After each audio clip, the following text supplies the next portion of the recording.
This is Homer's Odyssey, translated into English by Robert Fitzgerald. Book 11.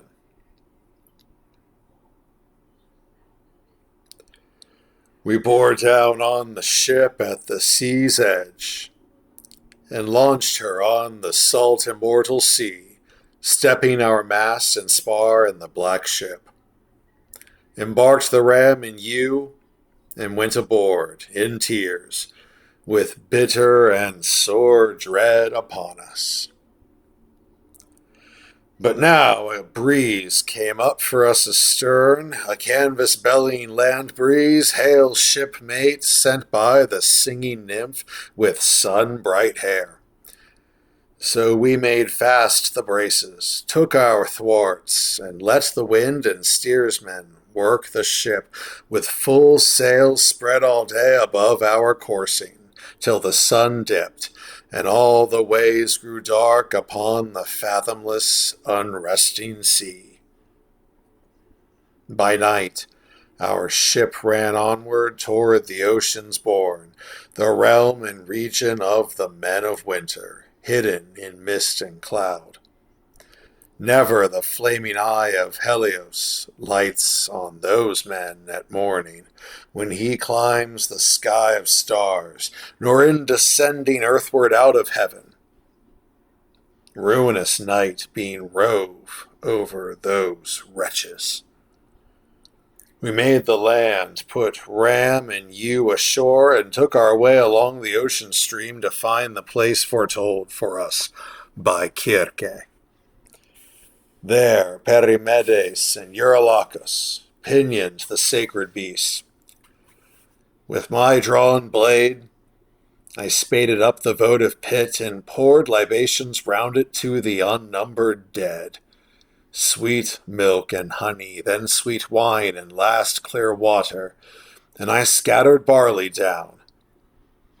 Then I addressed the blurred and breathless dead, vowing to slaughter my best heifer for them before she calved at home in Ithaca, and burn the choice bits on the altar fire. As for Tiresias, I swore to sacrifice a black lamb, handsomest of all our flock. Thus, to assuage the nations of the dead, I pledged these rites, then slashed the lamb in yew, letting their black blood stream into the well pit. Now the souls gathered, stirring out of Erebus, brides and young men, and men grown old in pain, and tender girls whose hearts were new to grief. Oh, many were there, too, torn by brazen lance heads, battle-slain, bearing still their bloody gear. From every side they came and sought the pit with rustling cries, and I grew sick with fear. But presently I gave command to my officers to flay those sheep, the bronze cut down, and make burnt offerings of flesh to the gods below, to sovereign death, to pale Persephone. Meanwhile I crouched with my drawn sword to keep the surging phantoms from the bloody pit, till I should know the presence of Tiresias. One shade came first, Elpenor of our company, who lay unburied still on the wide earth, as we had left him dead in Kirke's hall, untouched, unmourned, when other cares compelled us. Now when I saw him there, I wept for pity and called out to him, "How is this, Elpenor?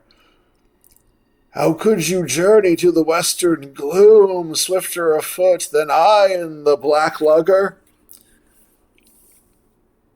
And he sighed and answered, "Son of great Laertes, Odysseus, master mariner and soldier, bad luck shadowed me and no kindly power. Ignoble death I drank with so much wine. I slept on Circe's roof, then could not see the long steep backward ladder coming down, and fell that height. My neck bone buckled under, snapped, and my spirit found this well of dark. Now hear the grace I pray for in the name of those back in the world, not here, your wife and father who gave you bread in childhood, and your own child, your only son, Telemachus, left long ago at home. When you make sail and put these lodgings of dim death behind, you will moor ship, I know, upon Aiaia Island. There, O my lord, remember me, I pray. Do not abandon me unwept and buried, to tempt the gods' wrath while you sail for home. But fire my corpse and all the gear I had, and build a cairn for me above the breakers, an unknown sailor's mark for men to come. Heap up the mound there, and implant upon it the oar I pulled in life with my companions." He ceased, and I replied, "Unhappy spirit, I promise you the barrow and the burial." So we conversed in grimly at a distance, with my long sword between, guarding the blood, while the faint image of the lad spoke on. Now came the soul of Anticlea, dead, my mother, daughter of Autolycus, dead now, though living still when I took ship for holy Troy. Seeing this ghost I grieved, but held her off through pang on pang of tears, till I should know the presence of Tiresias. Oh, soon, from the dark, that prince of Thebes came forward, bearing a golden staff, and he addressed me, "Son of Laertes and the gods of old, Odysseus, master of landways and seaways, why leave the blazing sun, O man of woe, to see the cold dead and the joyless region? Stand clear, put up your sword. Let me but taste of blood. I shall speak true." And at this I stepped aside, and in the scabbard let my long sword ring home to the pommel silver, as he bent down to the somber blood. Then spoke the prince of those with gift of speech. "Great Captain, a fair wind and the honey lights of home are all you seek, but anguish lies ahead. The god who thunders on the land prepares it, not to be shaken from your track, implacable in rancor for the son whose eye you blinded. One narrow strait may take you through his blows, denial of yourself, restraint of shipmates. When you make landfall on Trinachia first and quit the violet sea, dark on the land you'll find the grazing herds of Helios, by whom All things are seen, all speech is known. Avoid those kine, hold fast to your intent, and hard seafaring brings you all to Ithaca. But if you raid the beeves, I see destruction for ship and crew. Though you survive alone, bereft of all companions, lost for years, under strange sail, shall you come home to find your own house filled with trouble, insolent men, eating your livestock as they court your lady. Aye, you shall make those men atone in blood. But after you have dealt out death in open combat or by stealth to all the suitors, go overland on foot and take an oar, until one day you come where men have lived with meat unsalted, never knowing the sea, nor seen sea-going ships with crimson bows, and oars that fledge light hulls for dipping flight. The spot will soon be plain to you, and I can tell you how. Some passerby will say, "What winnowing fan is upon your shoulder?" Halt, and implant your smooth oar in the turf, and make fair sacrifice to Lord Poseidon. A ram, a bull, a great buck boar, turn back, and carry out pure hecatombs at home to all wide heaven's lords, the undying gods, to each in order. Then a sea-born death, soft as this hand of mist, will come upon you when you are wearied out with rich old age. Your country folk in blessed peace around you, and all this shall be just as I foretold. When he had done, I said at once, "Tiresias, my life runs on then as the gods have spun it. But come now, tell me this, make this thing clear. I see my mother's ghost among the dead, sitting in silence near the blood. Not once has she glanced this way toward her son, nor spoken. Tell me, my lord, may she in some way come to know my presence?" And to this he answered, "I shall make it clear in a few words and simply. Any dead man whom you allow to enter where the blood is will speak to you and speak the truth. But those deprived will grow remote again and fade." When he had prophesied, Tiresias' shade retired lordly to the halls of death. But I stood fast until my mother stirred, moving to sip the black blood. Then she knew me, and called out sorrowfully to me, "Child, how could you cross alive into this gloom at the world's end? No sight for living eyes. Great currents run between desolate waters, the ocean first, where no man goes a journey without ship's timber under him. Say now, is it from Troy, still wandering after years, that you come here with ship and company? Have you not gone at all to Ithaca? Have you not seen your lady in your hall?" She put these questions, and I answered her. "Mother, I came here, driven to the land of death, in want of prophecy from Tiresias' shade.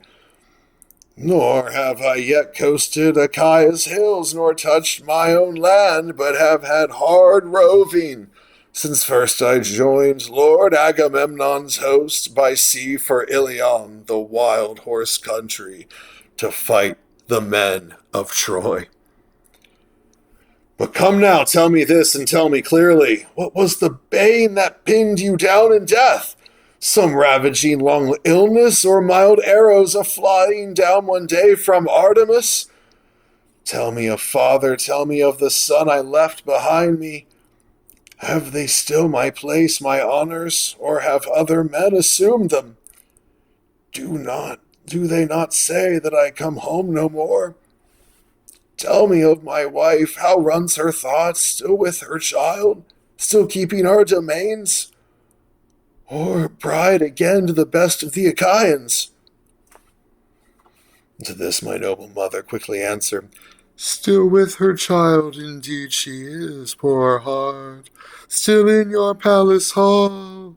Forlorn her nights go and days go by, her life used up in weeping.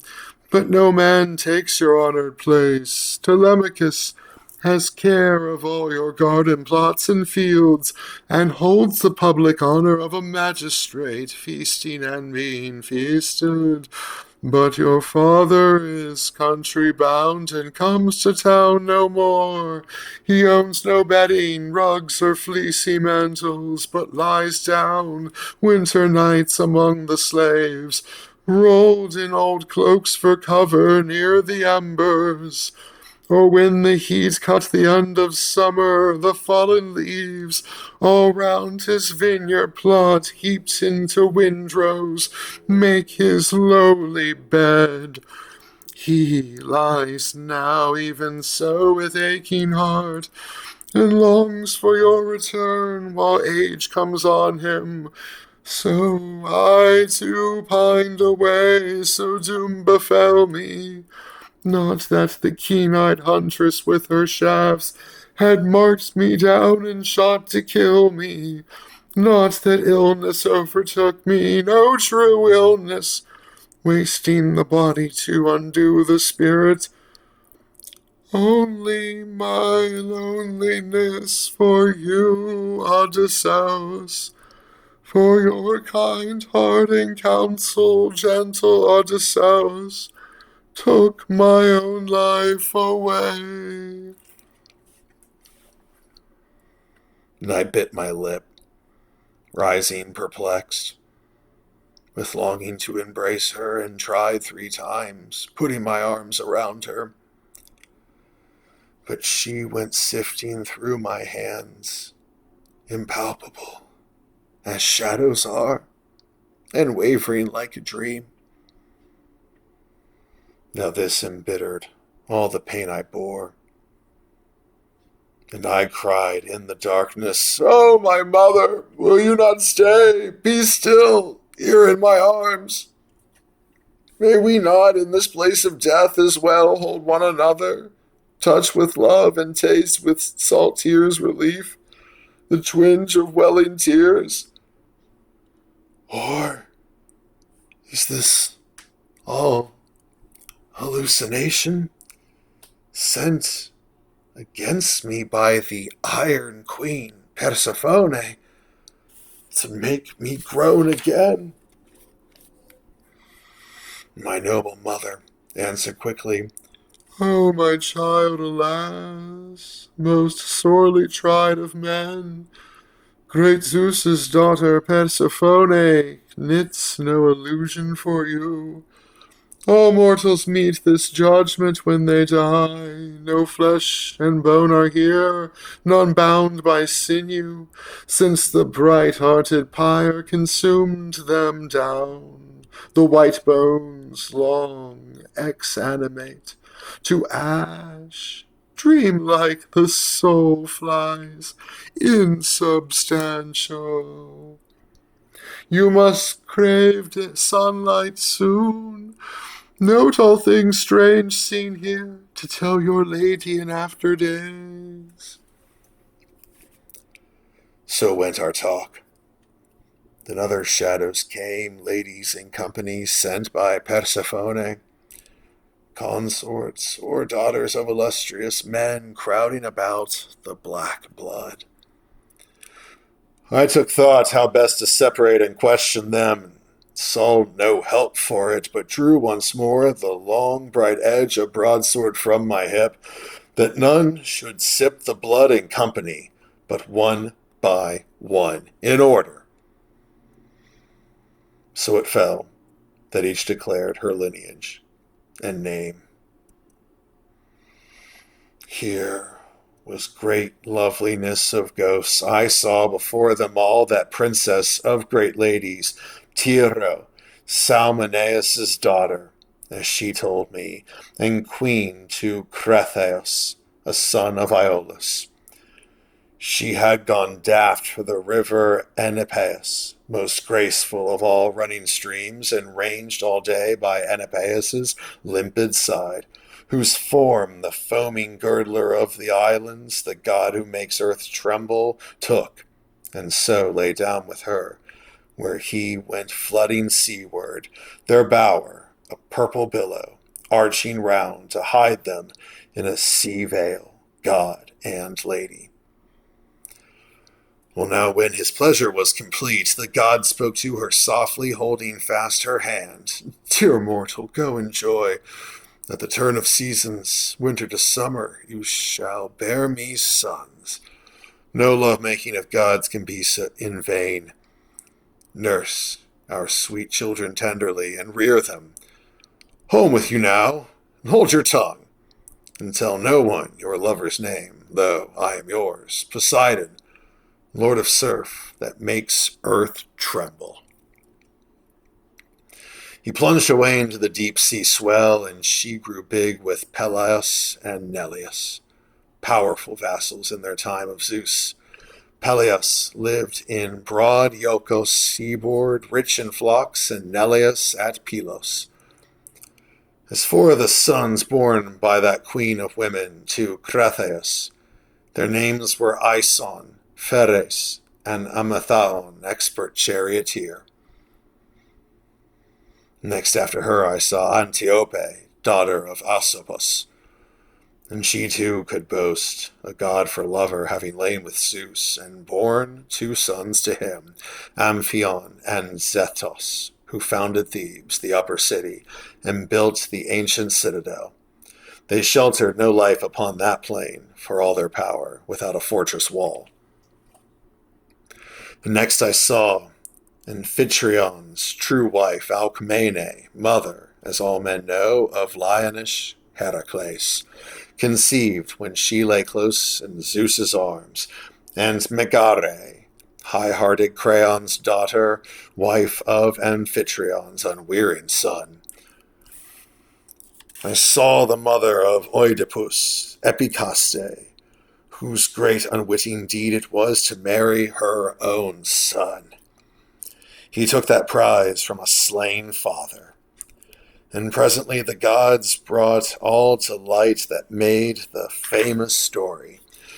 But by their fearsome wills he kept his throne in dearest Thebes all through his evil days, while she descended to the place of death, god of the locked and iron door. Steeped down from a high rafter, throttled in her noose, she swung, carried away by pain, and left him endless agony from a mother's furies. And I saw Chloris, that most lovely lady, whom for her beauty in the olden time Neleus wooed with countless gifts and married. She was the youngest daughter of Amphion, son of Iasos. In those days he held power at Orchomenos, over the Minyae. At Pylos then, as queen, she bore her children, Nestor, Chromios, Periclymenos, and Pero too, who turned the heads of men with her magnificence. A host of princes from nearby lands came courting her, but Neleus would hear of no one, not unless the suitor could drive the steers of giant Iphiclos from Phylake, long horns broad in the brow, so fierce that one man only, a diviner, offered to round them up. But bitter fates saw him bound hand and foot by savage herdsmen. Then days and months grew full and waned. The year went wheeling round, the seasons came again, before at last the power of Iphiclos, relenting, freed the prisoner, who foretold all things to him. And so Zeus's will was done. And I saw Leda, wife of Tyndareus, upon whom Tyndareus had sired twins indomitable, Castor, tamer of horses, and Polydeuces, best in the boxing ring. Those two live still, though life-creating earth embraces them. Even in the underworld, honored as gods by Zeus, each day in turn one comes alive, and the other dies again.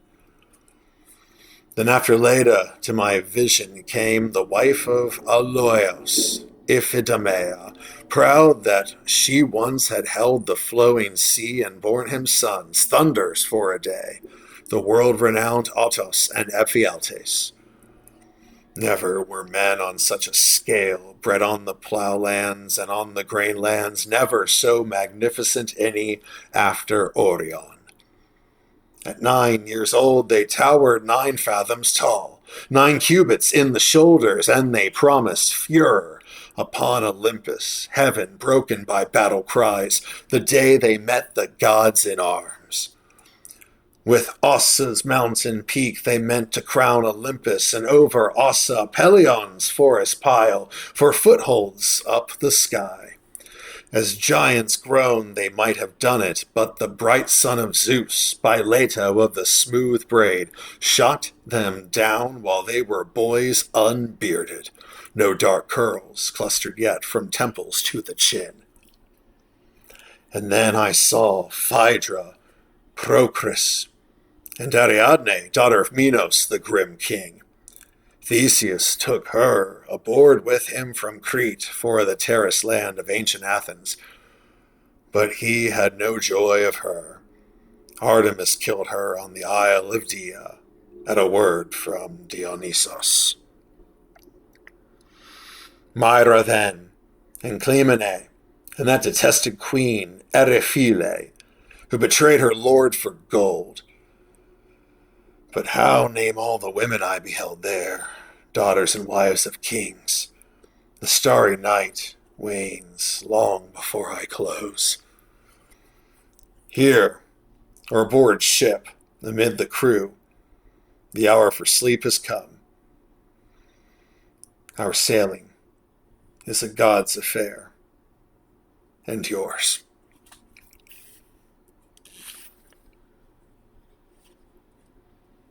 Then he fell silent. Down the shadowy hall, the enchanted banqueters were still.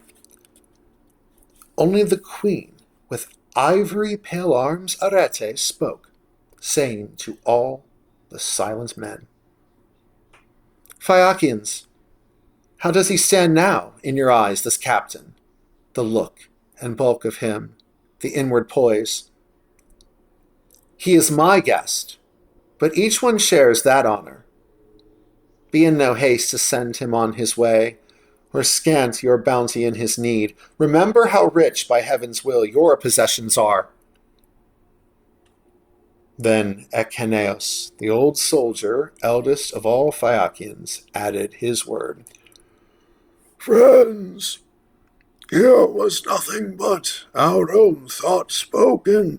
The mark hit square. Our duties to her majesty. For what is to be said and done, we wait upon Alcinous' command. At this the king's voice rang. I so command, as sure as it is I who, while I live, rule the sea rovers of Phaeacia. Our friend longs to put out for home, but let him be content to rest here one more day, until I see all gifts bestowed, and every man will take thought for his launching and his voyage. I, most of all, for I am master here.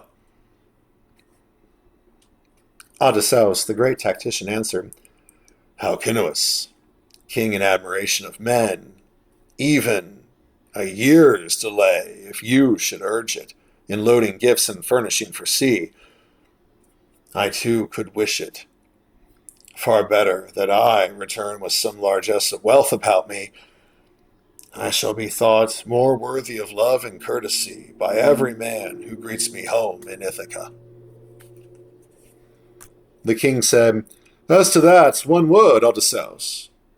From all we see, we take you for no swindler, though the dark earth be patient of so many, scattered everywhere, baiting their traps with lies of old times and of places no one knows. You speak with art, but your intent is honest. The Argive troubles, and your own troubles, as you told, as a poet would, a man who knows the world. For now come, tell me this. Among the dead, did you meet any of your peers, companions who sailed with you and met their doom at Troy? Here's a long night, an endless night before us, and no time yet for sleep, not in this hall. Recall the past deeds and the strange adventures. I could stay up until the sacred dawn, as long as you might wish to tell your story. Odysseus, the great tactician, answered, Alcinous, king in admiration of men. There is a time for storytelling. There is also a time for sleep. But even so, if indeed listening be still your pleasure, I must not grudge my part. Other and sadder tales there are to tell of my companions, of some who came through all the Trojan spears, clangor and groan of war, only to find a brutal death at home, and a bad wife behind it. After Persephone, icy and pale, dispersed the shades of women, the soul of Agamemnon, son of Atreus, came before me, somber in the gloom, and others gathered round, all who were with him when death and doom struck in Aegisthus' hall. Sipping the black blood, the tall shade perceived me and cried out sharply, breaking into tears, then tried to stretch his hands toward me, but could not, being bereft of all the reach and power he once felt in the great torque of his arms. Gazing at him, I stirred, I wept for pity, and spoke across to him. O son of Atreus, illustrious Lord Marshal Agamemnon, what was the doom that brought you low in death? Were you at sea, aboard ship, and Poseidon blew up a wicked squall to send you under, or were you cattle raiding on the mainland? Or in a fight for some strong point, or women, when the foe hit you to your mortal hurt? But he replied at once, Son of Laertes, Odysseus, master of land ways and sea ways, neither did I go down with some good ship in any gale Poseidon blew, nor die upon the mainland, hurt by foes in battle. It was Aegisthus who designed my death, he and my heartless wife, and killed me after feeding me like an ox felled at the trough. That was my miserable end, and with me my fellows butchered like so many swine, killed for some troop or feast or wedding banquet in a great landholder's household. In your day you have seen men, and hundreds die in war, in the bloody press, or downed in single combat, but these were murders you would catch your breath at. Think of us falling, all our throats cut, wine bowl brimming, tables laden on every side, while blood ran smoking over the whole floor. In my extremity I heard Cassandra, Priam's daughter, piteously crying, as the traitorous Clytemnestra made to kill her along with me. I heaved up from the ground and got my hands around the blade, but she eluded me, that whore. Nor would she close my two eyes as my soul swam to the underworld, or shut my lips. There is no being more fell, more bestial than a wife in such an action, and what an action that one planned! The murder of her husband and her lord. Great God, I thought my children and my slaves at least would give me welcome. But that woman, plotting a thing so low, defiled herself and all her sex, all women yet to come, even those few who may be virtuous. He paused then, and I answered, "Oh, foul and dreadful. That was the way that Zeus, who views the wide world, vented his hatred on the sons of Atreus. Intrigues of women, even from the start. Myriads died by Helen's fault, and Clytemnestra plotted against you half the world away." And he at once said, "Let it be a warning even to you. Indulge a woman never, and never tell her all you know. Some things a man may tell, some he should cover up. Not that I see a risk for you, Odysseus, of death at your wife's hands. She is too wise, too clear-eyed, sees alternatives too well.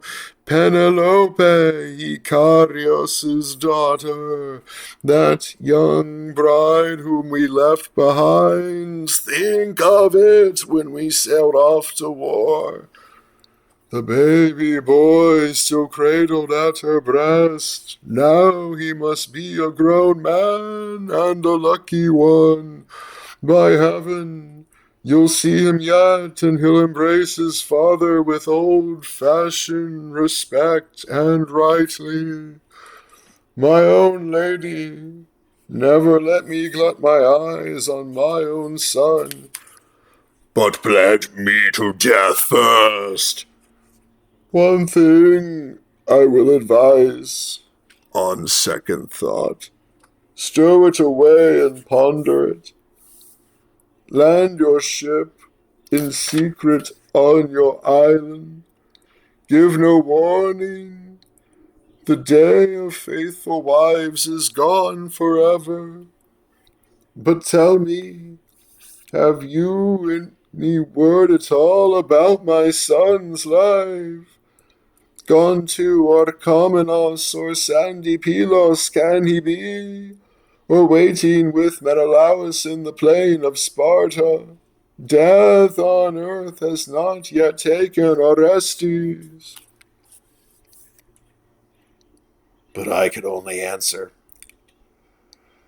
"Son of Atreus, why do you ask these questions of me? Neither news of home have I, nor news of him, alive or dead. And empty words are evil."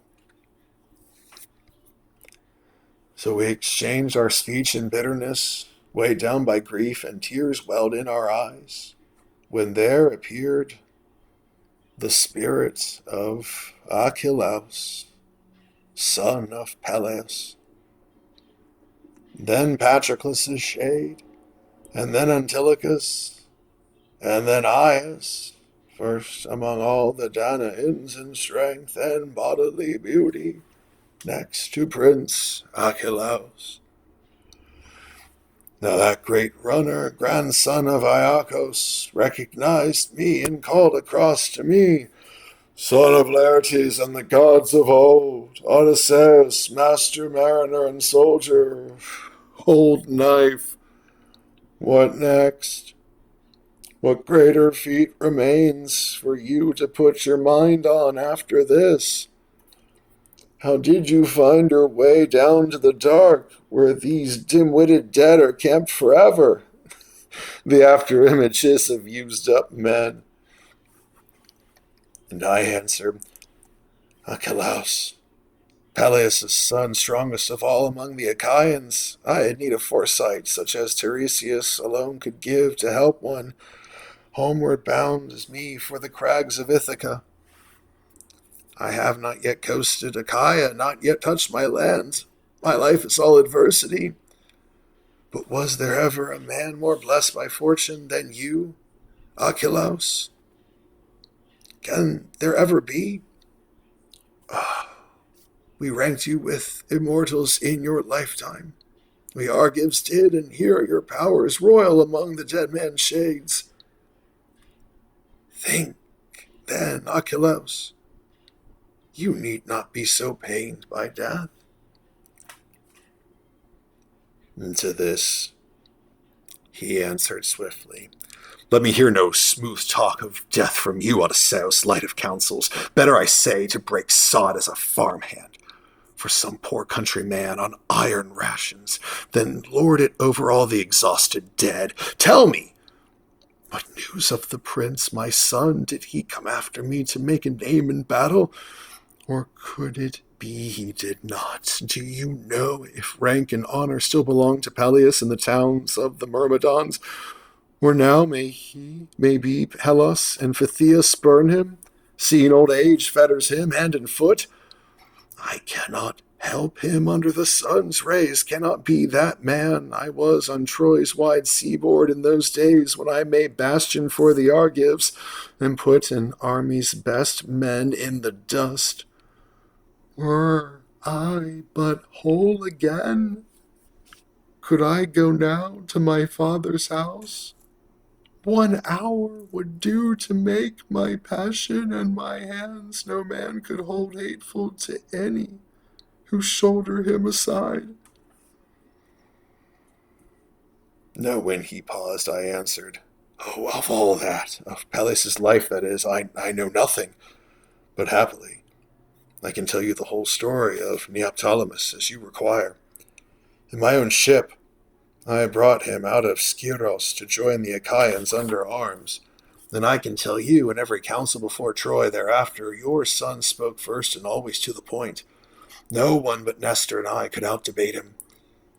And when we formed against the Trojan line, he never hung back in the mass, but ranged far forward of the troops. No man could touch him for gallantry. Aye, scores went down before him in hard fights man to man. And I shall not tell all about each or name them all. The long roster of enemies he put out of action, taking the shock of charges on the Argives. But what a champion his lance ran through in Eurypylus, the son of Telephos. Cataeans in throngs around that captain also died, all because Priam's gifts had won his mother to send him to the lad to battle. And I thought Memnon alone in splendor ever outshone him. But one fact more. While our picked Argive crew still rode out that hollow horse Epeius built, and when the whole thing lay with me to open the trapdoor of the ambuscade or not, at that point our Danaan lords and soldiers wiped their eyes and their knees began to quake. All but Neoptolemus. I never saw his tan cheek change color or his hand brush one tear away. Rather he prayed me, hand on hilt, to sortie, and he gripped his tough spear, bent on havoc for the Trojans. And when we had pierced and sacked Priam's tall city, he loaded his choice plunder and embarked, with no scar on him, not a spear had grazed him, nor the sword's edge in close work. Common wounds one gets in war. Ares, in his mad fits, knows no favorites. But I said no more, for he had gone off striding the field of Asphodel, the ghost of our great runner, Archelaus Iacides, glorying in what I told him of his son. Now other souls of mournful dead stood by, each with his troubled questioning, but one remained alone apart. The son of Telamon, Aias it was, the great shade burning still, because I had won favor on the beachhead in rivalry over Archelaus' arms. The Lady Thetis, mother of Archelaus, laid out for us the dead man's battle gear, and Trojan children with Athena named the Danaan fittest to own them.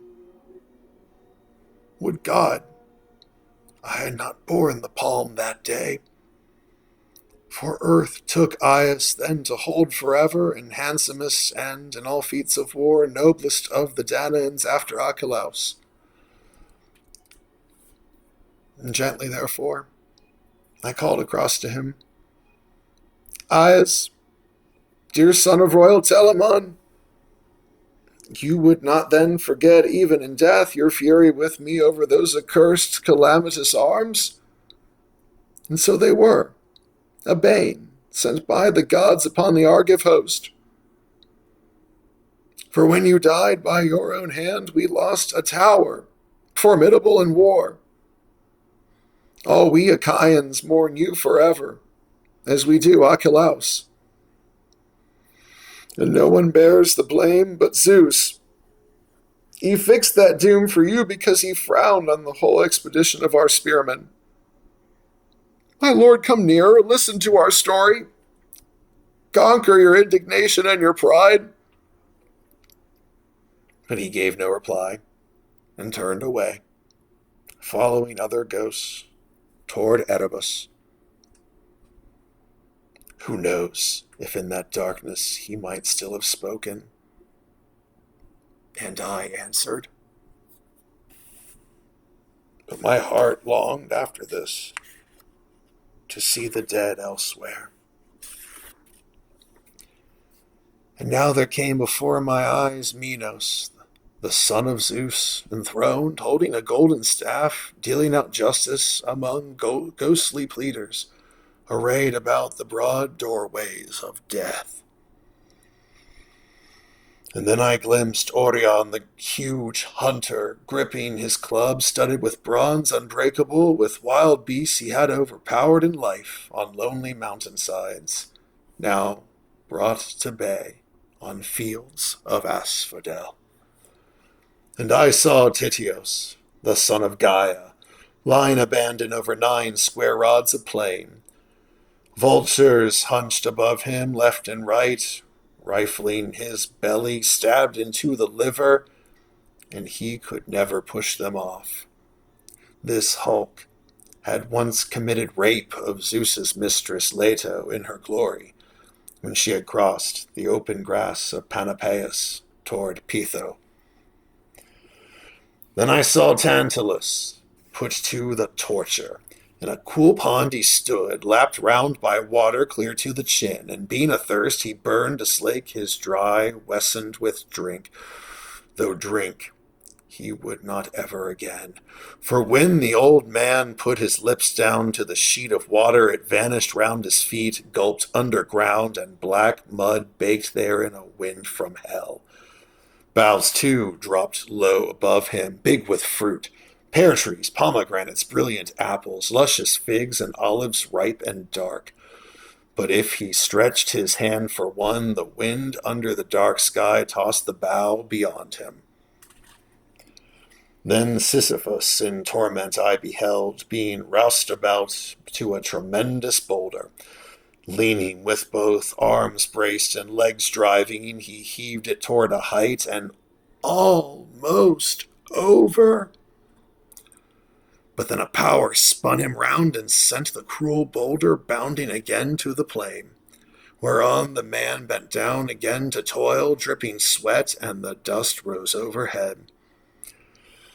Next I saw manifest the power of Heracles, a phantom this, for he himself has gone feasting amid the gods, reclining soft with Hebe of the ravishing pale ankles, daughter of Zeus and Hera, shod in gold. But in my vision, all the dead around him cried like affronted birds, Like night itself he loomed with naked bow and nocked arrow, and glances terrible as continual archery. My hackles rose at the gold sword belt he wore sweeping across him. Gorgeous intaglio of savage bears, boars, lions with wildfire eyes, sword fights, battle, slaughter, and sudden death. The smith who had that belt in him, I hope he never made and never will make another. The eyes of the vast figure rested on me, and of a sudden he said in kindly tones, Son of Laertes and the gods of old, Odysseus, master mariner and soldier, under a cloud.